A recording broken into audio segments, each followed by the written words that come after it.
இன்னைக்கு Pandian stores 2 episode முழுக்கவே செம்ம எமோஷனல் தாங்க. ராஜி விஷயத்துல ஆரம்பிக்குது. போலீஸ் ஸ்டேஷனுக்கு அவளுக்காக அவங்க அப்பாவும் சித்தப்பாவும் வந்து நின்னதால ராஜிக்கு மனசு ரொம்ப நெகிழ்ந்து போச்சு. எவ்வளோ கோபம் இருந்தாலும் எனக்காக வந்தாங்களேன்னு நினைச்சு 2 பேருக்குமே தனித்தனியா லெட்டர் எழுதுறா.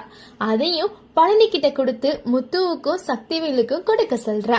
அதே நேரத்துல பழனி மறுபடியும் கோமதி வீட்டுக்கு போயிட்டு வர ஆரம்பிச்சிட்டதால சுகன்யா ரொம்பவே அப்செட் ஆகுறாங்க. இவங்க வீட்டுல உங்களை எப்படி அவமானப்படுத்தினாங்கன்னு நினைச்சு கோபமும் படுறாங்க.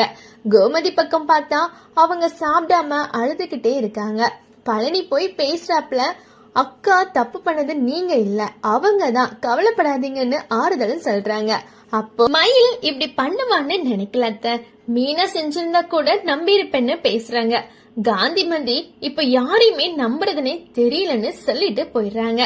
சுகன்யா கடைசியா பழனி கிட்ட, அக்காவுக்காக போலீஸ் கோர்ட்டெல்லாம் போனது சரி, ஆனா அந்த வீட்டுக்கு மறுபடியும் போகலான்னு கூட நினைச்சிடாதீங்கன்னு சொல்றாங்க. பழனி எல்லாம் ஞாபகம் இருக்கு, ஆனா நான் என் அண்ணன்களை பாத்துட்டு வரேன்னு கிளம்பிடுறாரு.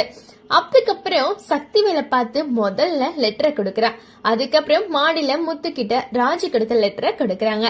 முத்து படிச்ச உடனே ரொம்ப எமோஷனல் ஆகுறாங்க. என்ன மன்னிச்சிடுங்க அப்பா, உங்களை கஷ்டப்படுத்திட்டேன், எனக்காக வந்து நின்னதுக்கு நன்றி, உங்களை பெருமைப்படுத்துற மாதிரி நான் IPS ஆவேன்னு ராஜி எழுதியிருக்காங்க. அத படிச்சு முத்துவேல் கண் கலங்கிடுது. வடிவும் வந்து கதறி அழுறாங்க.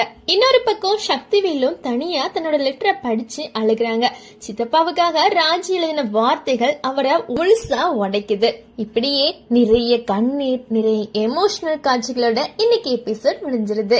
நாளைக்கு என்னன்றத பார்க்கலாம். நன்றி, வணக்கம்.